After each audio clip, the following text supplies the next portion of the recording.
Praise the Lord. Hallelujah. കർത്താവ് നിങ്ങളെ ധാരാളമായി അനുഗ്രഹിക്കട്ടെ.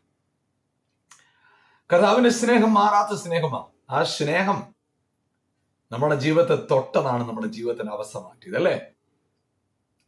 Praise God. ഇന്ന് വീണ്ടും നിങ്ങളോടൊപ്പം കർത്താവിന്റെ വചനമായിട്ടായിരിക്കാൻ ലഭിച്ച വലിയ സന്ദർഭത്തിനായി ഞാൻ കർത്താവിന് നന്ദി പറയും.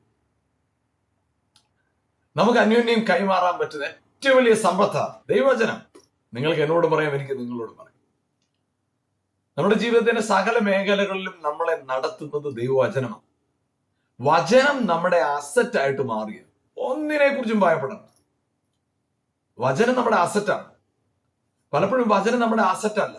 വചനം നമ്മൾ പലപ്പോഴും വചനത്തെ നമ്മൾ മനസ്സിലാക്കി വെച്ചിരിക്കുന്നത് നമ്മുടെ ബൈബിൾ വായിക്കാനും പ്രാർത്ഥിക്കാനും ആത്മീയ കാര്യത്തിന് വേണ്ടി പ്രസംഗിക്കാനും കേൾക്കാനും അല്ലല്ല. വചനം നമ്മുടെ അസറ്റാണ്. വചനം നമ്മുടെ അസറ്റായി മാറും. വചനം നമ്മുടെ അസറ്റായി മാറുമ്പോൾ എല്ലാ കാര്യങ്ങളും വചനത്താൽ സാധ്യമായി തീരും.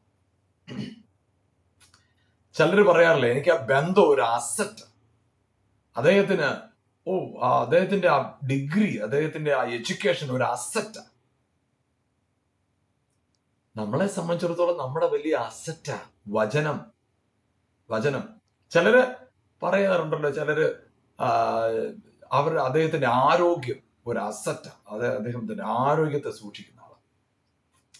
പ്രിയപ്പെട്ടവരെ, നമ്മള് പലതിനെയും അസറ്റായിട്ട് മൂലധനമായി കാണുമ്പോൾ നമ്മുടെ ഏറ്റവും പ്രധാനപ്പെട്ടത് എന്താണെന്നറിയോ? വചനം. അതുകൊണ്ട് നിങ്ങളോടൊപ്പം ദൈവവചനം ഷെയർ ചെയ്യാനായിട്ട് ലഭിക്കുന്ന അവസരം ഇറ്റ്സ് ഗ്രേറ്റ്.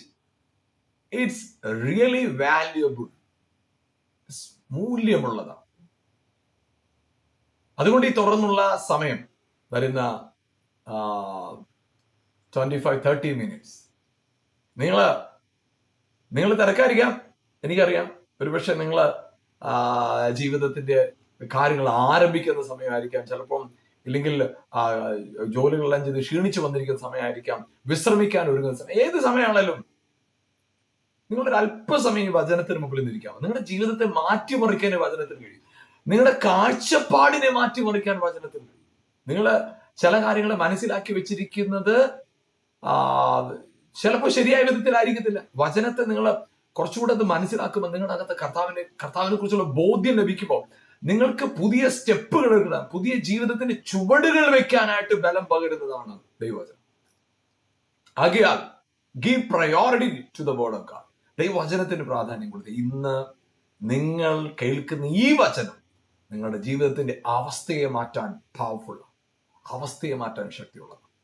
നിരാശപ്പെടരുത്, തളർന്നു പോകരുത്. നിങ്ങളുടെ ജീവിതത്തിൽ എവിടെയെങ്കിലും നിങ്ങൾക്ക് ഒരു ടെൻഷൻ ഉണ്ടോ, ഒരു ഭാരമുണ്ടോ, നിങ്ങളെ ചില കാര്യങ്ങൾ സ്വാധീനിച്ച് മുന്നോട്ട് പോകാൻ കഴിയത്തില്ല എന്ന നിലയിൽ നിങ്ങൾ നിരാശപ്പെട്ടിരിക്കുകയാണ്. നിരാശപ്പെടരുത്, തളർന്നു പോകരുത്. വിളിച്ച കർത്താവിനെ ഒന്ന് വിശ്വസിച്ച്, ഉറച്ചു വിശ്വസിച്ച്, നിങ്ങൾ ലജ്ജിക്കപ്പെട്ട് പോകത്തില്ല. അത് കർത്താവിന്റെ പ്ലാനിലില്ലെന്ന്. കർത്താവിന് അങ്ങനെ ഒരു പ്ലാൻ ഇല്ല.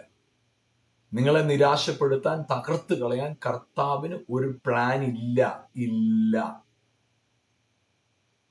കർത്താവിൽ വിശ്വസിച്ചേ, അവന്റെ വചനത്തിൽ വിശ്വസിച്ചേ. നിങ്ങളെ ട്രാൻസ്ഫോം ചെയ്യാനായിട്ട് വചനത്തിൽ കഴിയും.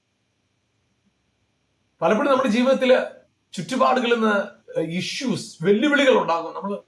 നമ്മൾ തളർന്നു പോകും. എന്തുകൊണ്ടാണ്? നമ്മൾ അറിയാത്തതാ. എന്താ കാര്യം എന്നറിയോ? ഒരു ഇളക്കം, ഒരു വിഷയത്തിനകത്ത് ഒരു ചലനം ഉണ്ടാകുമ്പോൾ നിങ്ങൾ ഓർത്തോണം, നിങ്ങളുടെ അവസ്ഥയ്ക്ക് മാറ്റം വരുന്ന സീസണിൽ നിങ്ങൾ നിൽക്കുക. നിങ്ങളുടെ അവസ്ഥയ്ക്ക് മാറ്റം വരുന്ന ഒരു സീസണിൽ നിങ്ങൾ നിൽക്കുകയാണെന്നുള്ളത് നിങ്ങൾ മറക്കരുത്.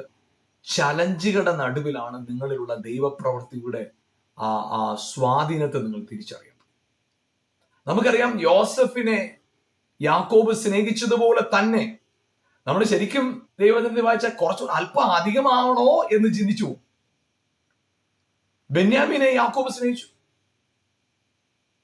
അതായത് ഇവർക്ക് ഭക്ഷണമില്ല, കഴിക്കാൻ ഭക്ഷണമില്ലാതിരിക്കുമ്പോൾ മിസ്രൈമിലെ അധിപതി പറഞ്ഞൊരു കാര്യമാണ്, ഭക്ഷണമൊക്കെ തരാം, ആഹാരമൊക്കെ തരാം, പക്ഷെ ഇളയ സഹോദരനെ കൂട്ടിക്കൊണ്ടു. യാക്കോബ് പറയുക, ഞാൻ വിടത്തില്ല, കാരണം നിങ്ങൾ അവന് വല്ലതും സംഭവിച്ചാലോ എന്നാ പറയും. അപ്പൊ അതുപോലെ തന്നെ യാക്കോബ് പറഞ്ഞൊരു കാര്യമാണ്, എനിക്ക് അവനെ പിരിഞ്ഞ് എനിക്ക് നിൽക്കാൻ പറ്റത്തില്ല. അപ്പൊ ബാക്കിയുള്ള കുഞ്ഞുങ്ങൾ ഇമ്പോർട്ടന്റ് അല്ലേ? ശിമയോൻ ഓൾറെഡി മിസ്രൈമിൽ തടവറയില്ല, ഒരു വിഷയമില്ല. അപ്പൊ ഇവർക്ക് ചോദ്യം ചെയ്യാം. യോസഫിന് വേണ്ടി യാക്കോബ് അങ്ങനൊന്നും ചെയ്തിട്ടില്ല. അതുപോലെ തന്നെ അവര് ഈ ബെന്യാമിനെ പിടിച്ചു നിർത്തിയപ്പോ, മിസ്രൈമിന്റെ അധിപതി പിടിച്ചു നിർത്തിയപ്പോ അവര് പറഞ്ഞൊരു കാര്യമാണ്, ഞാൻ ബാലനില്ലാതെ അപ്പന് ജീവനോടിരിക്കത്തില്ല. കാരണം അത്രത്തോളം ഇമ്പോർട്ടന്റ്. അത് യോസഫിന് കൊടുത്തിരുന്നതിനേക്കാളും സ്നേഹവും കരുതലും ഒക്കെ ബെന്യാമിന് യാക്കോബ് കൊടുത്തായിരുന്നു. പക്ഷേ അവർക്കാർക്കും അവനോട് ദേഷ്യം തോന്നില്ല. പക്ഷെ യോസഫിനോട് പക, പിണക്ക്, വെറുപ്പ്, കയ്പ്, ദേഷ്യമാ. യോസഫിനെ കണ്ടു കഴിയുമ്പോൾ ഇവർക്കൊരു പ്രയാസം.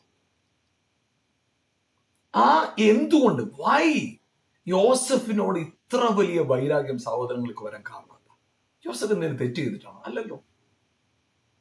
എവിടെയാണ് പ്രശ്നം? അത് പ്രശ്നമാണോ? എന്താണ് കാരണം? പ്രശ്നം എന്താണെന്നല്ല ചോദിക്കേണ്ടത്, എന്താണ് കാരണം? കാരണം യോസഫിന് മേൽ കിടക്കുന്ന മാന്റിൽ ഈസ് ഡിഫറെന്റ്. നിങ്ങളുടെ കുടുംബത്തിൽ നിങ്ങൾ ഒറ്റപ്പെട്ട പോലെ നിൽക്കാം. നിങ്ങളുടെ ബിസിനസ് സർക്കിളിൽ എല്ലാവരും കൂടി ബിസിനസ് ചെയ്യാൻ നിങ്ങളെ എല്ലാം ഒഴിവാക്കി നിർത്തിയിരിക്കുകയാണോ? നിങ്ങളുടെ ജോലി സ്ഥലത്ത്, നിങ്ങളുടെ പ്രൊഫഷനെ, നിങ്ങളെ എന്ത് സമൂഹത്തിലാകട്ടെ. ചിലപ്പം ഇപ്പം നാട്ടിലൊക്കെ എല്ലാത്തിനും അസോസിയേഷൻസ് ഉണ്ട്. ഒരു ഒന്നിച്ച് നിന്ന് കാര്യങ്ങൾ നേടാനും അത് നല്ലതാ. പക്ഷെ അതിനകത്ത് തന്നെ നിങ്ങളെ എല്ലാവരും ഒറ്റപ്പെടുത്തി നിർത്തിയിരിക്കുക. നിങ്ങൾ പ്രയാസപ്പെടരുത്. ആ ഒറ്റപ്പെടിൽ, ആ ഇളക്കത്തോട് ചേർന്ന് നിങ്ങൾക്ക് വേണ്ടിയുള്ള ആ സ്പെഷ്യൽ കോളിംഗ് വെളിപ്പെടാൻ പോവുക. അതായത് നിങ്ങൾ അവരിൽ ആരെയും ഒരാളെ പോലല്ല, നിങ്ങൾ അവരെല്ലാരേക്കാളും വ്യത്യസ്തരാണെന്ന് പ്രൂവ് ചെയ്യപ്പെടും. യെസ്. സോ തളർന്നു പോകുമ്പോ, മടുത്തു പോകുമ്പോ, നിരാശ വരുമ്പോ നിങ്ങൾ ഡൗൺ ആകരുത്. Strengthen yourself. തിരിച്ചറിഞ്ഞിട്ട് പറ, I have a greater calling. എനിക്ക് എന്റെ മേൽ കിടക്കുന്ന വിളി വലുതാണ്. നിങ്ങളുടെ സാഹചര്യങ്ങൾ എന്തുമാണ്, ഒന്നിനും, അതായത് മറ്റുള്ളവരെ എല്ലാം തകർത്ത് നിങ്ങളുടെ അടുത്ത് വരുമ്പോൾ അറ്റൻഷൻ മാറിപ്പോകും. അവർക്ക് നിങ്ങളെ തൊട്ടാൻ പറ്റത്തില്ല. അതുപോലെ നിങ്ങളെ മാനിക്കുന്നു. ബിക്കോസ് നിങ്ങൾ കർത്താവിന് വളരെ വളരെ വിലപ്പെട്ടവരാണ്. വളരെ വിലപ്പെട്ടവർ. അപ്പൊ യോസഫിനെ ബെന്യാമിനേക്കാളും യാക്കോബ് സ്നേഹിച്ചു. അപ്പൊ നമ്മൾ വചനത്തിൽ കാണുന്നത് അതുകൊണ്ട് യാക്കോബ് യോസഫിനെ അവരെക്കാൾ അധികം സ്നേഹിച്ചത് കൊണ്ട്. അങ്ങനെയാണെങ്കിൽ ബെന്യാമിനെയും വെറുക്കണ്ടേ? എന്താ ബെന്യാമിനെ വെറുക്കുന്നത്? അപ്പൊ യാക്കോബ് സ്നേഹിച്ചതല്ല വിഷയം. ദൈവത്തിന്റെ ദൃഷ്ടി അവന്റെ മേലുണ്ട്. യോസഫിന്റെ മേലൊരു അസാധാരണ വിളി കിടപ്പുണ്ട്. ആ സ്വപ്നം കണ്ടു കഴിഞ്ഞപ്പോൾ അവർ കൂടുതൽ വെറുത്തു എന്നാ കാണുന്നത്. കൂടുതൽ എന്നാ പറയുന്നത്. അപ്പൊ അതിനു മുമ്പും വെറുത്തിരുന്നു, അപ്പോഴാണ് കൂടുതലായി എന്നുള്ളത്. പക്ഷെ അതിന്റെ റീസൺ എന്താണ്? What is the reason of that hatred? ഒറ്റ റീസൺ. എന്താ കാരണം? അവന്റെ മേലൊരു വിളി കിടപ്പുണ്ട്, അവന്റെ മേലൊരു ദൈവിക നിയോഗം കിടപ്പുണ്ട്. ദാറ്റ് ഇസ്, വേറെ ഒരു കാരണമില്ല. പ്രിയപ്പെട്ടവർ, നിങ്ങളുടെ ജീവിതത്തിനകത്ത് നിങ്ങൾക്ക് ആ പ്രതികൂലങ്ങൾ പോലെ വരുമ്പോൾ നിങ്ങളുടെ അകത്ത് നിങ്ങളെ പറഞ്ഞോണം, hallelujah, I have a greater calling than all my friends, all my brothers. എന്റെ സഹോദരങ്ങളെക്കാൾ, സ്നേഹിതരെക്കാൾ എനിക്ക് വലിയൊരു വിളിയുണ്ട്, വലിയൊരു നിയോഗമുണ്ട്. അപ്പൊ ആ നിയോഗത്തെ തിരിച്ചറിഞ്ഞ് നിങ്ങൾ മുന്നോട്ട് പോകും. അപ്പൊ അവിടെ സഹോദരങ്ങൾ വെറുത്തു, കുറ്റം പറഞ്ഞു, ഇതെല്ലാം യെസ്, അതൊക്കെ യോസഫ് അഡ്ജസ്റ്റ് ചെയ്ത് പോവാ. വലിയ കുഴപ്പമൊന്നുമില്ല. അവർ വെറുക്കുന്നുണ്ട്, ബഹളം വയ്ക്കുന്നുണ്ട്. യോസഫ് അതൊന്നും വലിയ കാര്യമായിട്ട് എടുത്തില്ല. എന്നാൽ കാര്യമായിട്ട് എടുക്കേണ്ടി വന്നത് എന്താ? അവരുടെ വെറുപ്പ് ആക്ഷനിലേക്ക് വന്നു. അവനെ പൊട്ടക്കണത്തിലെടുത്തിട്ടു. എന്ത് കഷ്ടമാണ്! പൊട്ടക്കണത്തിലെടുത്തിട്ടു, വിറ്റു. പിന്നത്തെ അടിമയായി മാറി. എവിടെ? പോത്തിഫറിന്റെ ഭവനത്തിൽ അകമ്പടി നായകനായ ഫറവോന്റെ അകമ്പടി നായകനായ പോത്തിഫറിന്റെ വീട്ടിൽ അടിമപ്പണി ചെയ്യുക. ആരാ? അപ്പന്റെ ഫേവററ്റ് ചൈൽഡ്, അപ്പന്റെ ഏറ്റവും പ്രിയപ്പെട്ട മകൻ. എന്നിട്ടോ തീർന്നോ? ഇല്ലില്ല. പിന്നത്തതിൽ നമ്മൾ നോക്കിയാൽ അവിടെ ചെയ്യാത്ത തെറ്റിന് അപവാദമേറ്റ് ജയിലിൽ പോയി. ജയിലിൽ പോയി കിടക്കുക. ജയിലിൽ കിടക്കുന്ന യോസഫിനേക്ക് നോക്കിക്കേ. അവിടെയും ദൈവത്തിന്റെ കരുതൽ എല്ലായിടത്തും ഉണ്ടായി. അപ്പൊ ഈ പോയ വഴികളിലൊക്കെ അവനെ കരുതുന്നൊരു ഡിവൈൻ കെയറിങ്, ആ ദൈവിക കരുതൽ യോസഫിന്റെ ജീവിതത്തിൽ ആകമാണ് നമുക്ക് കാണാൻ പറ്റും. നിങ്ങളുടെ ജീവിതത്തിനകത്ത് ചില സാഹചര്യങ്ങൾ ഇളകുമ്പോ നിങ്ങൾ ഓർത്തോണം. അതായത് ഞാൻ പറയാൻ ആഗ്രഹിക്കുന്ന ഒരു വാക്കിതാണ്, മറ്റുള്ളവർ നിങ്ങളെ ഒഴിവാക്കുമ്പോൾ നിങ്ങളുടെ മനസ്സിൽ നിങ്ങളെക്കുറിച്ച് തന്നെ നിങ്ങളൊരു ചിത്രം വരയ്ക്കണം. അവർക്ക് ഒഴിവാക്കാൻ കഴിയാത്തൊരു വ്യക്തിയായിട്ട് കർത്താവ് നിങ്ങളെ മാറ്റും. മറ്റുള്ളവർ നിങ്ങളെ ഒഴിവാക്കുമ്പോൾ നിങ്ങളുടെ മനസ്സിൽ നിങ്ങളോട് തന്നെ പറയണം, അവർക്ക് ഒഴിവാക്കാൻ കഴിയാത്തൊരു വ്യക്തിത്വമായിട്ട് ദൈവം എന്നെ മാറ്റും. ഞാൻ മാറും, ദൈവം എന്നെ മാറ്റും. Yes, hallelujah. അപ്പൊ അത് നമ്മുടെ ഉള്ളിൽ നമ്മളോട് തന്നെ ഒന്ന് പറഞ്ഞേ, നിങ്ങളോട് തന്നെ ഒന്ന് പറഞ്ഞേ. മറ്റുള്ളവർ എന്നെ ഒഴിവാക്കി, യെസ്, ഹൂ കേഴ്സ്? ആരതിനെ കുറിച്ച് പറയിടാമോ? എനിക്കറിയാം എന്റെ ദൈവം അതിനേക്കാൾ ശ്രേഷ്ഠമായി മാനിക്കും. അപ്പൊ നമ്മുടെ അകത്തുണ്ടാകേണ്ട ഒരു ബോധ്യം, അകത്തുണ്ടാകേണ്ട ഒരു വലിയൊരു അറിവായിരിക്കണം. യെസ്, നമുക്ക് ആ വചനം വായിക്കുമ്പോൾ അവിടെ നമുക്കത് വളരെ വ്യക്തമായിട്ട് കാണാൻ സാധിക്കും. യോസഫിനെ അവർ വെറുക്കാനുള്ള കാരണം അങ്ങനെ തന്നെയാണ് എഴുതിയിരിക്കുന്നത്. എന്താ? അപ്പൻ അവനെ സ്നേഹിച്ചത് കൊണ്ട് എന്നാ എഴുതിയിരിക്കുന്നത്. പക്ഷേ 37-ാം അധ്യായം, ഉൽപ്പത്തി പുസ്തകം 37-ാം അധ്യായത്തിലാണല്ലോ ആ വിവരം എഴുതിയിരിക്കുന്നത്. അപ്പൻ തങ്ങളെ എല്ലാവരെക്കാളും അവനെ അധികം സ്നേഹിക്കുന്നു എന്ന് അവന്റെ സഹോദരന്മാർ കണ്ടിട്ട് അവനെ പകച്ചു. അവനോട് സമാധാനമായി സംസാരിക്കാൻ അവർക്ക് പറ്റിയില്ല. അപ്പൊ അവര് വിചാരിച്ചത് അപ്പൻ അവരോട് സംസാരിക്കുന്നതുകൊണ്ട് ഞങ്ങളുടെ ഉള്ളിൽ തോന്നുന്നതാണെന്നാണ് അവര് വിചാരിച്ചിരിക്കുന്നത്. പക്ഷെ റിയൽ അതല്ല, യഥാർത്ഥത്തിൽ അതല്ല. നമുക്കറിയാം, അവരുടെ എല്ലാം ജീവിതത്തിന്റെ സാഹചര്യങ്ങളെല്ലാം അവർക്ക് വിരോധമായി മാറി മറിയുന്ന സാഹചര്യം യാക്കോബിന്റെ വീട്ടുകാർക്കുണ്ടായി. യാക്കോബ് തന്റെ മക്കൾക്ക് ഭക്ഷണമില്ലാത്ത അവസ്ഥ വന്നു. അവരെ അവിടെ കൊണ്ടുപോയി ചെന്നും ദേശത്ത് ക്ഷാമം വന്നപ്പോ നമുക്ക് അതിന്റെ 42-ാം അധ്യായത്തിൽ നമ്മൾ കാണുന്ന ഒരു കാര്യം ഇതാ, 36-ാം വാക്യം. അവരോട്, നിങ്ങൾ എന്നെ മക്കളില്ലാത്തവനാക്കുന്നു. യോസഫില്ല, ശിമിയോനില്ല, ബെന്യാമീനെ നിങ്ങൾ കൊണ്ടുപോകും, സകലവും എനിക്ക് പ്രതികൂലമല്ല. അപ്പൊ അവിടെ 38-ാമത്തെ വാക്യം ഞാൻ വായിക്കും. എന്നാൽ അവൻ എന്റെ മകൻ നിങ്ങളോടുകൂടെ പോരുകയില്ല. യാക്കോബ് പറയുന്ന വാക്ക ബെന്യാമീനെ കുറിച്ച് ഉൽപ്പത്തി പുസ്തകം 42-ാം അധ്യായത്തിന്റെ 38. എന്നാൽ അവൻ എന്റെ മകൻ, യാക്കോബ് പറയാ, എന്റെ മകൻ നിങ്ങളോടുകൂടെ പോരുകയില്ല. അവന്റെ ജ്യേഷ്ഠൻ മരിച്ചുപോയി, അവൻ ഒരുത്തനെ ശേഷിപ്പുള്ളൂ. നിങ്ങൾ പോകുന്ന വഴിയിൽ അവന് വല്ലതും വന്നാൽ നിങ്ങൾ എന്റെ നരയെ ദുഃഖത്തോടെ പാതലത്തിൽ. ചിന്തിച്ചു നോക്കിക്കേ, സ്വന്തം മക്കളോട് പറയുക യാക്കോബ്, മറ്റുള്ള മക്കളെക്കാൾ പ്രത്യേകത ബെന്യാമീനുണ്ടെന്ന്, വിടത്തില്ല എന്ന് തന്നെ പറയുക. അപ്പോ പിന്നെയും നമുക്ക് കാണാൻ സാധിക്കുന്ന ഒരു കാര്യം ഇതാണ്.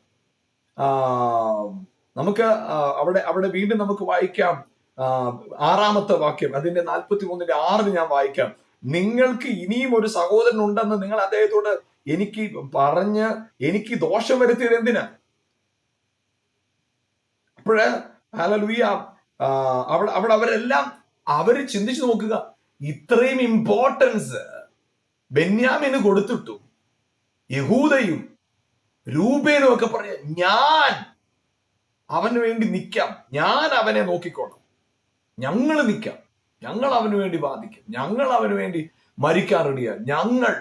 അവര് രൂപൻ പറഞ്ഞ കാര്യം, എന്റെ മക്കളെ വേണമെങ്കിൽ ഈ ബെന്യാമീൻ എന്തെങ്കിലും സംഭവിച്ച എന്റെ മക്കളെ നീ കൊന്നോന്നൊക്കെ അത്ര തീവ്രമായിട്ട് അവർ പറയും. അപ്പൊ അവർ ചിന്തിച്ചു നോക്കി, അത്രയും യാക്കോബ് ഇവിടെ ഈ വാക്യം പറയുന്ന 42-ാം അധ്യായത്തിന്റെ 38 എന്റെ മകൻ. അപ്പൊ ഈ ബാക്കിയുള്ളൊരു മക്കളല്ലേ? ബാക്കിയുള്ള 10 പേര് മക്കളല്ലേ? അപ്പൊ അവിടെ അവൻ അത്രയും ഇമ്പോർട്ടൻസ് ബെന്യാമിന് കൊടുത്ത് സംസാരിച്ചിട്ടും സഹോദരങ്ങൾ 10 പേർക്കും ഒരു പ്രയാസമില്ല. അവര് പിന്നത്തെ നമുക്ക് കാണാൻ കഴിയുന്ന എന്താ? അവിടെ നമുക്ക് കാണാൻ കഴിയുന്ന ഒരു കാര്യമാണ്, കർത്താവെ യോസഫിനോട് അവർ പറയുക, നീ ദൈവത്തെ ഓർത്ത് ഞങ്ങളെ അടിമയാക്കി വെച്ചോ, ഇവൻ എങ്ങനെയും വിട്ടുകൊള്ളേ, അവൻ എങ്ങനെയും വിട്ടു തരണം. അവര് വാദിക്കുക. അതിന്റെ 44-18 വാക്യം, അപ്പ യഹൂദ അടുത്ത് എന്ന് പറഞ്ഞ യജമാനനെ യജമാനനോട് ഒന്ന് ബോധിപ്പിച്ചു കൊള്ളട്ടെ, അടിയന്റെ നേരെ കോപം ചൊലിക്കരുത്. യജമാനൻ ഫറവോനെ പോലെയല്ലോ, ഞങ്ങളുടെ അപ്പനോ സഹോദരനോ ഉണ്ടോ എന്ന് യജമാനെല്ലാം ചോദിച്ചുകൊണ്ട് ഞങ്ങൾ പറഞ്ഞതാ. ആമേൻ. ഇവിടെ നമുക്ക് വചനത്തിൽ 20 വാക്യം, അതിന് ഞങ്ങൾ യജമാനോട്, ഞങ്ങൾക്ക് വൃദ്ധനായ ഒരു അപ്പനും അവന് വാർദ്ധക്യത്തിൽ ജനിച്ചൊരു മകനുമുണ്ട്. അവന്റെ ജ്യേഷ്ഠൻ മരിച്ചുപോയി. അവന്റെ അമ്മ പ്രസവിച്ചിട്ട് അവൻ ഒരുത്തനെ ശേഷിപ്പുള്ളൂ. അവൻ അപ്പന്റെ ഇഷ്ടനാകുന്നു. 22 വാക്യം നിങ്ങൾ ശ്രദ്ധിക്കണം. 44-22. ഞങ്ങൾ യജമാനനോട് ബാലന് അപ്പനെ പിരിഞ്ഞുകൂടാ, പിരിഞ്ഞാൽ അപ്പൻ മരിച്ചു പോകുമെന്ന് പറഞ്ഞു. അപ്പൊ അവിടെ അവര് ചിന്തിച്ചു നോക്കിക്കേ, ഇത്രയും ആഴമായിട്ട് ബെന്യാമീനെ സ്നേഹിക്കുന്നുവെന്ന് അവര് വ്യക്തമായി അറിഞ്ഞുകൊണ്ടാ പറയുന്നത്, വ്യക്തമായി അറിഞ്ഞുകൊണ്ട്. പക്ഷെ അത്രയും വ്യക്തമായ അറിവുള്ളവർക്ക് ബെന്യാമീനെ വഴിക്ക് വെച്ച് പൊട്ടക്കിണറ്റിലിടാൻ തോന്നിയില്ല. ബെന്യാമീന്റെ ചാക്കുകെട്ടില് യോസഫിന്റെ ലക്ഷണം നോക്കുന്ന പാത്രവും ഇതെല്ലാം കണ്ടുകെട്ടിയിട്ടും ബെന്യാമിനെ അടിക്കാനോ ഉപദ്രവിക്കാനോ അവര് മുതിരുന്നില്ല. അപ്പൊ ഈ ശരിയായ പ്രശ്നം, ഈ യാക്കോബ് ഒരാളെ സ്നേഹിച്ചതാണോ അല്ല അവന്റെ മേൽ ദൈവം വെച്ചിരിക്കുന്ന വിളിയായിരുന്നു പ്രശ്നം. യഥാർത്ഥത്തിൽ പ്രശ്നം യാക്കോബിന്റെ സ്നേഹം യോസഫിന് അധികം പ്രകടിപ്പിച്ചതല്ല. യാക്കോബ് ബെന്യാമീനെയും യോസഫിനെക്കാളും സ്നേഹിച്ചതായിട്ടോ നമ്മൾ കാണും. നമ്മൾ ഈ വാക്യത്തിൽ യഹൂദ പറയുന്ന വാക്ക്, ഈ 44-22 വാക്യം, ബാലന് അപ്പനെ പിരിഞ്ഞുകൂടാ, പിരിഞ്ഞാലോ അപ്പൻ മരിച്ചു പോകും. അപ്പൻ അത്രത്തോളം വലിയ കാര്യമാണ്. എന്നിട്ട് യാക്കോബ് പറയുന്ന കാര്യം എന്നാ? എന്റെ മകൻ. ഇത്രയും ഇമ്പോർട്ടൻസോടെ ബെന്യാമിനെ കുറിച്ച് പറഞ്ഞിട്ട് അവർക്ക് ബെന്യാമിനോട് വെറുപ്പില്ല, ദേഷ്യമില്ല, കൊല്ലാൻ ചിന്തയില്ല, വിൽക്കണമെന്ന് തോന്നുന്നില്ല, അടിക്കുന്നില്ല, പൊട്ടക്കണറ്റിൽ ഇടുന്നില്ല, ഒന്നുമില്ല. അപ്പൊ എന്താണ് യോസഫിനോട് മാത്രം ഇത്ര വലിയ വൈരാഗ്യം? പ്രിയപ്പെട്ടവരെ, നിങ്ങളുടെ ജീവിതത്തിൽ നിങ്ങൾ എന്തെങ്കിലും ചെയ്തത് കൊണ്ടോ, നിങ്ങളുടെ ഭാഗത്ത് എന്തെങ്കിലും പ്രശ്നം ഉള്ളത് കൊണ്ടോ, നിങ്ങൾ പാപികളായത് കൊണ്ടോ ഒന്നുമല്ല നിങ്ങളുടെ ചലഞ്ച്. നിങ്ങൾ എന്ത് തെറ്റ് ചെയ്തിട്ടാ? ഞാൻ ചോദിക്കട്ടെ, ശൗല് കുന്തവുമായിട്ട് ദാവീദിനെ നേരെ നിൽക്കുക. അവിടെ അത്രയും മറ്റു പല ആളുകളുമില്ലേ?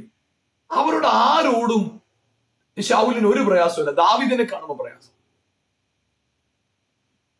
നിങ്ങളുടെ ജീവിതത്തിനകത്ത് ചില വെല്ലുവിളികൾ ഉണ്ടാകുമ്പോൾ നിങ്ങൾ ഉടനെ ചിന്തിക്കരുത്, ഞാൻ എന്ത് തെറ്റ് ചെയ്തിട്ടാ എനിക്ക് പ്രശ്നം, ഞാൻ എന്ത് തെറ്റ് ചെയ്തു. ഞാൻ നിങ്ങളോട് ഒരു കാര്യം പറയാം, നിങ്ങൾ ചെയ്ത തെറ്റ് കൊണ്ടാണ് നിങ്ങൾക്ക് പ്രശ്നം ഉണ്ടായതെങ്കിൽ നിങ്ങൾ അനുഗ്രഹിക്കപ്പെടാൻ കാരണം നിങ്ങൾ ചെയ്തത് ശരിയാണോ? അല്ല. നിങ്ങൾ അനുഗ്രഹിക്കപ്പെടാനായിട്ട് കാരണം യേശു ക്രൂശിൽ മരിച്ചതാണെങ്കിൽ നിങ്ങൾ ഇപ്പോൾ കടന്നു പോകുന്ന സകല വിഷയങ്ങളുടെ പുറകിൽ കർത്താവിനൊരു എക്സ്ട്രാ ഓർഡിനറി പ്ലാൻ നിങ്ങളുടെ മേൽ കിടപ്പുണ്ട്. Don't forget it. മറക്കരുത്. നിങ്ങൾ ഒറ്റപ്പെട്ടോ? നിങ്ങളുടെ വീട്ടിൽ ആർക്കുമില്ലാത്ത ചലഞ്ചാണ് നിങ്ങൾക്ക്. നിങ്ങളുടെ ദേശത്ത് ആർക്കുമില്ലാത്ത വെല്ലുവിളികളാണ് നിങ്ങൾക്ക്. ശാരീരികമായി, സാമ്പത്തികമായി, ഇമോഷണലായിട്ട് വെല്ലുവിളികളുടെ മുമ്പിൽ നിങ്ങൾ നിൽക്കുന്നു. തളർന്നു പോകരുത്. നിങ്ങൾ അതിന്റെ കാരണം കണ്ടുപിടിക്കാൻ നിൽക്കരുത്. പരിഹാരം നിങ്ങളുടെ ഉള്ളിൽ പറയണം.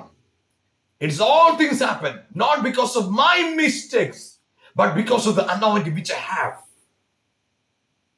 the appointment what I have. ദൈവം എന്റെ മേലിട്ടിരിക്കുന്ന നിയോഗം. ഞാൻ പറയട്ടെ, നിങ്ങളുടെ ജീവിതത്തിന്റെ സകല മേഖലകളും ഈ ദിവസങ്ങള് ഹല്ലേലൂയ, നിങ്ങളുടെ ഒറ്റപ്പെടലുകൾ, നിങ്ങളുടെ പ്രശ്നങ്ങൾ, നിങ്ങളുടെ ഭാരങ്ങൾ അത് കണ്ട് തളർന്നു പോകാതെ എഴുന്നേൽക്കാം. Praise God. നിങ്ങളിലൂടെ എന്റെ കർത്താവ് ചെയ്തെടുക്കാൻ പോകുന്നത് അസാധാരണ പ്രവൃത്തികളാണ്. അസാധാരണ പ്രവൃത്തികളാണ്. Praise God. നിങ്ങൾ പ്രശ്നത്തിന്റെ ചൂട് നോക്കി നടക്കാതെ, no way, I am anointed to destroy this problem, I am anointed to challenge my problem. എന്റെ പ്രശ്നങ്ങളെ വെല്ലുവിളിക്കാൻ കപ്പാസിറ്റി എന്റെ അകത്തുണ്ട്. ഈ പ്രശ്നത്തെ ജയിക്കാനുള്ള അഭിഷേകം എന്റെ അകത്ത് കിടപ്പുണ്ട്. I am anointed. That's why this all problem happen. But I have strength, but I have anointing to challenge my problem, to destroy my problem. എന്റെ പ്രശ്നങ്ങളെ തകർക്കാൻ, എന്റെ പ്രശ്നങ്ങളെ വെല്ലുവിളിക്കാൻ എന്റെ അകത്തുള്ള അഭിഷേകത്തിന് സാധിക്കും. ശക്തിക്ക് സാധിക്കും, ജീവന് സാധിക്കും, ബലത്തിന് സാധിക്കും, കൃപയ്ക്ക് സാധിക്കും. Just believe, just believe. ആകയാൽ പ്രിയപ്പെട്ടവരെ, നിങ്ങളുടെ അകത്ത് വന്നിരിക്കുന്ന മരവിപ്പല്ല എടുത്ത് കളഞ്ഞു, ആ ഭാരത്തെ എടുത്തു കളഞ്ഞു, ആ നിരാശ എടുത്തു കളഞ്ഞു. ചോദ്യം ചെയ്യാതെ, എന്തുകൊണ്ട്, ഞാൻ എന്ത് തെറ്റ് ചെയ്തു, വിട്ടുകളഞ്ഞരാ. നിങ്ങൾ തെറ്റ് ചെയ്തതിന്റെ ബേസിലല്ല നിങ്ങളുടെ challenge. Your challenges are according to your calling. So നിങ്ങളൊരു കാര്യം മനസ്സിലാക്കണം, നിങ്ങളെ വിളിക്കു വേണ്ടി നിങ്ങളുടെ അകത്തിട്ടിരിക്കുന്ന അതേ അഭിഷേകം നിങ്ങളുടെ ആ വിളിയിലേക്കുള്ള നിങ്ങളുടെ യാത്രയിലെ പ്രതികൂലങ്ങളെ തകർക്കുവാനുള്ള ശക്തി ആ അഭിഷേകത്തിനുണ്ട് എന്ന രഹസ്യം നിങ്ങൾ ഇന്ന് ഈ വചന കേൾവി തിരിച്ചറിഞ്ഞു. നിങ്ങളുടെ അകത്ത് നിങ്ങളെ, അതായത് ദാവീദിനെ രാജാവായിട്ട് കർത്താവ് തിരഞ്ഞെടുത്തില്ല. ആ രാജാവാകാൻ ദാവീദിനകത്തിരിക്കുന്ന അഭിഷേകം ഗോലിയാത്തിനെ തകർക്കാനുള്ള ശക്തിയും അതിനകത്ത്. മുന്നോട്ട് പോകുമ്പോൾ എല്ലാ പ്രതികൂലത്തെയും ഉടച്ചു കളഞ്ഞ് മുന്നോട്ട് പോകാൻ ആ അഭിഷേകം മതി, വേറൊന്നും വേണ്ട. യോസഫേ, നിന്റെ അകത്ത് ദൈവം ഇട്ടിരിക്കുന്ന തെരഞ്ഞെടുപ്പില്ലേ, ആ തെരഞ്ഞെടുപ്പിന് ഒരു പവർ ഉണ്ട്. നിന്റെ മുമ്പിൽ പോകുന്ന അടിമക്കച്ചവടത്തിന്, അടിമച്ചന്തയുടെ അവസ്ഥയും ആ അടിമത്വത്തിനകത്ത് വരുന്ന വെല്ലുവിളികളെയും നിന്റെ മുമ്പിൽ നീ ഫേസ് ചെയ്യുന്ന ഓരോ പ്രതികൂലത്തെയും ജയിക്കുവാൻ നിന്റെ അകത്തോടക്കുന്ന വിളിക്ക് പവർ ഉണ്ട്. So don't limit yourself because of your problem, but always breaking the walls, breaking the boundaries with the anointing which you have. ആ മതിലുകളെ പൊട്ടിച്ച് നിങ്ങളെ ലിമിറ്റ് ചെയ്യും, നിങ്ങളെ രോഗിയാക്കും, തകർത്ത് കളയും, സ്വഭാവത്തെ നിങ്ങൾ ഡൗൺ ആക്കും, നിങ്ങളെ വീക്ക് ആക്കും, ആളുകളുടെ മുമ്പിൽ നിങ്ങളൊരു ചോദ്യചിഹ്നം പോലെ ആക്കുന്ന ആ പ്രതിസന്ധികളെ തകർത്ത് മുന്നോട്ട് പോകും. അതിന് വേറെ എങ്ങും പോകണ്ട. നിങ്ങളുടെ അകത്ത് കിടക്കുന്ന അഭിഷേകം, നിങ്ങളെ വിളിച്ച വിളിയിൽ ആ വിളിക്കകത്ത് അതിന്റെ അഭിഷേകം മറിഞ്ഞിരിക്കും. Praise God. ആ വിളിച്ച വിളിക്കകത്ത് നിങ്ങളുടെ അഭിഷേകം പറഞ്ഞിട്ടുണ്ട്. ആ അഭിഷേകത്തിന് എത്ര വലിയ പ്രതികൂലത്തെയും പൊളിച്ചു കളയാനുള്ള പവർ ആ അനോയിന്റിങ്ങിനകത്തുണ്ട്. നിങ്ങൾ മറക്കരുത്. നിങ്ങളെ തന്നെ ലിമിറ്റ് ചെയ്യരുത്. You are anointed, you are really anointed. Hallelujah. പ്രിയപ്പെട്ടവരെ, അതുകൊണ്ട് അകത്തുള്ള നിരാശയും ഭാരത്തെയും പ്രയാസത്തെ എല്ലാം അതിനെയെല്ലാം എടുത്തു കളഞ്ഞിട്ട് പറ, I have power to challenge my problem, I have power to destroy my problem because I am anointed. പ്രിയപ്പെട്ടവർ, യോസഫ്, ഹല്ലേലൂയ, യോസഫ് ആർക്ക് ബെന്യാമീനൊന്നും അങ്ങനെ ആകാൻ പറ്റിയില്ല. പക്ഷെ യോസഫിനെ ദൈവം ഏറ്റവും ശ്രേഷ്ഠമായി കൊണ്ടുവന്ന് ദേശത്തെ മാനിക്കുന്നവരെ, രാജാക്കന്മാര് അവൻ ഹല്ലേലൂയ മാനിക്കപ്പെടത്തക്ക. ഇന്ന് നമ്മൾ യോസഫിനെ കുറിച്ച് ചിന്തിക്കും. നമ്മൾ ചിന്തിച്ചു നോക്കുകയും യാക്കോബിന്റെ ആ 12 മക്കളിൽ ഏറ്റവും കൂടുതൽ പ്രസംഗിക്കപ്പെടുന്ന ഒരു വിഷയമാണെങ്കിൽ യോസഫിനെ കുറിച്ചാണ്. യഹൂദയെ കുറിച്ച് ഉണ്ട്, തീർച്ചയായിട്ടും. ബെന്യാമിനെ കുറിച്ചുണ്ട്, തീർച്ചയായിട്ടും. ഇല്ലെന്ന് ഞാൻ പറഞ്ഞു. ലേവിയെ കുറിച്ചുണ്ട്. പക്ഷേ യോസഫ് ഏറ്റവും കൂടുതൽ പ്രസംഗിക്കപ്പെടുന്ന ഒരു പേരാണ്. എന്താ കാര്യം? ആ വെല്ലുവിളികളുടെ നടുവിൽ അവൻ അഭിഷേകത്തോടു കൂടെ നിന്നപ്പോൾ ഇന്നും യോസഫ് ഒരു പ്രസംഗ വിഷയമായിട്ട് നിങ്ങൾക്കൊരു എൻകറേജ്മെന്റ് ആയിട്ട് മാറി. അന്ന് അവർക്ക് അവൻ ധാന്യം കൊടുത്തു. ഇന്ന് അവൻ യോസഫിന്റെ വിഷയം കേൾക്കുമ്പോൾ, യോസഫിന്റെ ചരിത്രം കേൾക്കുമ്പോൾ നമുക്കൊരു ബലമല്ലേ, നമുക്കൊരു ഹോപ്പല്ലേ? അതെ. അതുകൊണ്ട് പ്രിയപ്പെട്ടവർ, ഞാൻ പറയട്ടെ, നിങ്ങളെ തെറ്റ് ചെയ്തുകൊണ്ടല്ല നിങ്ങളുടെ ചലഞ്ച്, നിങ്ങളുടെ വിളി നിങ്ങളുടെ അകത്ത് വലുതായതുകൊണ്ടാണ്. തളരരുത്, ധൈര്യത്തോടെ മുന്നോട്ട് പോവുക. ഇന്ന് പ്രതിസന്ധികളെ ആ മതിൽക്കെട്ടുകളെ ഉടച്ചിട്ട് പറ, ഐ ആം അനോയിന്റഡ്, ഞാൻ അഭിഷിക്തനാന്ന് പറ. യെസ്, നമുക്ക് ഒരുമിച്ച് പ്രാർത്ഥിക്കാം. ഞങ്ങളുടെ നല്ല കർത്താവ് യേശുവിന്റെ നാമത്തിൽ എന്നെ കണ്ടുകൊണ്ടിരിക്കുന്ന പ്രിയപ്പെട്ടവർക്ക് പ്രാർത്ഥിക്കുന്നു. യേശുവിന്റെ നാമത്തിൽ അവരുടെ വെല്ലുവിളികൾ മുമ്പിൽ അവര് പാതറി തളർന്ന് നിരാശപ്പെട്ട് നിൽക്കുന്നെങ്കിൽ ഇപ്പോൾ തന്നെ കർത്താവെ ജീവന്റെ ശക്തി അവരുടെ മേഖലയിലേക്ക് വെളിപ്പെടട്ടെ. അവരെ തടഞ്ഞു വെച്ചിരിക്കുന്നു, അവരെ ഒറ്റപ്പെടുത്തി, അവരെ പരിഹസിച്ച്, മറ്റുള്ളവരെ നിന്നയാക്കി, അവരുടെ സമൂഹത്തിൽ, അവരുടെ ഗ്രൂപ്പിൽ, അവരുടെ ഭവനത്തിനകത്ത്, അവരുടെ സഭയ്ക്കകത്ത് അവരെ ഒതുക്കി നിർത്തിയിരിക്കുന്നെങ്കിൽ കർത്താവിന്റെ അഭിഷേകത്തിന്റെ ഇരട്ടി ബലം അവരിലേക്ക് ഒഴുകട്ടെ. ജ്ഞാനികളെ ലജ്ജിപ്പിക്കാൻ ഭോഷത്വമായതിനെ, ബലവാന്മാരെ ലജ്ജിപ്പിക്കാൻ ബലഹീനമായതിനെ തെരഞ്ഞെടുത്തവന്റെ അതിശക്തമേറിയ മഹത്വം ഇന്ന് അവരുടെ ജീവിതങ്ങളിലേക്ക് വെളിപ്പെടണം. അവരുടെ അവസ്ഥകൾ മാറട്ടെ. അതേ കർത്താവേ, അവർ തലകുനിച്ച് അതേ സ്ഥലത്ത് അവരെ ഉയർത്താൻ പോകുന്നതിനായിട്ട്, അവർ ലജ്ജിക്കപ്പെട്ട അതേ സ്ഥലത്ത് അവരെ മാനിക്കാൻ പോകുന്നതിനായി സ്തോത്രം. അവർ കരഞ്ഞ അതേ സ്ഥലത്ത് അവർ സന്തോഷിക്കത്തക്കോണം ഉയർത്താൻ പോകുന്നതിനായിട്ട് നന്ദി കർത്താവേ. രോഗികളായിട്ടുള്ളവർക്ക് പ്രാർത്ഥന യേശുവിന്റെ നാമത്തിൽ ഇപ്പോൾ അവരിലെ അഭിഷേകം കൊണ്ട് അവരുടെ രോഗശക്തികൾ അവർ തകർക്കട്ടെ. ഇപ്പോൾ തന്നെ, right now in the name of Jesus, ഇപ്പോൾ തന്നെ അവരുടെ അത്ഭുതം നടക്കട്ടെ, അത്ഭുതം നടക്കട്ടെ. യെസ് ലോർഡ്, അവിടുന്ന് അസാധാരണ കാര്യങ്ങൾ അവരിൽ ചെയ്തെടുത്തതിനായി സ്തോത്രം. മഹത്വത്തിൽ മറക്കണമേ, കൃപയിൽ അവരെ സൂക്ഷിക്കണമേ, ജയത്തോടെ നിർത്തണമെന്ന് പ്രാർത്ഥിക്കുന്നു യേശുവിൻ നാമത്തിൽ തന്നെ പിതാവേ, ആമേൻ, ആമേൻ. Praise God, hallelujah. You are anointed. നിങ്ങളൊരു അഭിഷിക്തനാണ്, നിങ്ങളൊരു അഭിഷിക്തനാണ്. You are anointed. സോ നിങ്ങളുടെ അഭിഷേകത്തിന്, നിങ്ങളുടെ കടഭാരം, നിങ്ങളുടെ രോഗത്തെ, പ്രതികൂലത്തെ ജയിക്കാൻ, തകർക്കാനുള്ള പവർ ഉണ്ട്. ഈ വചനം കേട്ടുകൊണ്ടിരിക്കുമ്പോൾ തന്നെ നിങ്ങളുടെ വീട്ടിനകത്ത് ഇത് സംഭവിക്കാം, നിങ്ങളുടെ തലമുറകളുടെ മേൽ ഇത് സംഭവിക്കാം. ഇന്ന് നിങ്ങളുടെ ജയത്തിന്റെ ദിവസം. അതെ, ബെന്യാമീനെ യാക്കോബ് ഒരുപാട് സ്നേഹിച്ചു, യോസഫിനെ കാണുമെന്ന് തന്നെ പറയും. പക്ഷെ ബെന്യാമിനോട് ആർക്കും ഒരു പ്രയാസം, പക്ഷെ യോസഫിനോട് പ്രയാസം. എന്തുകൊണ്ട്? അവന്റെ വിളിയത, ആ പ്രയാസമാണ് അവനെ ഈജിപ്തിൽ അവനെ മിസ്രൈമിൽ എത്തിച്ചത്, അവനെ അധിപതിയാക്കി മാറ്റി. അതുകൊണ്ട് മറ്റുള്ളവർ പ്രയാസപ്പെടുത്തുന്നു, ഒറ്റപ്പെടുത്തുന്നു, നിങ്ങൾ അത് കർത്താവിന്റെ വഴിയാണ്. അവരുടെ കൂടെ നിന്നാൽ അവരുടെ ഒപ്പം നിങ്ങളായിത്തീരും. പക്ഷെ അവർ നിങ്ങളെ മാറ്റി നിർത്തിയാൽ നിങ്ങൾ അവർക്ക് മാറ്റി നിർത്താൻ കഴിയാത്ത ഒരാളായിട്ട് നിങ്ങൾ മാറും. സോ കർത്താവ് നിങ്ങളെ ധാരാളമായിട്ട് അനുഗ്രഹിക്കും. ഈ പ്രോഗ്രാം കാണാനായിട്ട് നിങ്ങൾ സമയം കണ്ടെത്തിയത് വളരെ സന്തോഷം. തുടർന്നും നിങ്ങൾ ഈ പ്രോഗ്രാമിന് വേണ്ടി പ്രാർത്ഥിക്കണം, തുടർച്ചയായിട്ട് ഈ പ്രോഗ്രാം കാണണം. ഓക്കെ, ഞാൻ നിങ്ങളെ അതിൽ പ്രോത്സാഹിപ്പിക്കുക. പ്രത്യേകിച്ച് നിങ്ങൾ ഈ പ്രോഗ്രാമിന് വേണ്ടി പ്രാർത്ഥിക്കണം. ആയിരങ്ങൾക്ക് അത് അനുഗ്രഹമായി തരും, 10,000-ങ്ങൾക്ക് അത് അനുഗ്രഹമായി തരും. നിങ്ങൾ ഓർത്ത് പ്രാർത്ഥിക്കണം. കർത്താവ് നിങ്ങളെ എല്ലാ നന്മയാലും നിറയ്ക്കട്ടെ. അടുത്ത പ്രോഗ്രാമിൽ വീണ്ടും കാണാം. God bless you. ആമേൻ.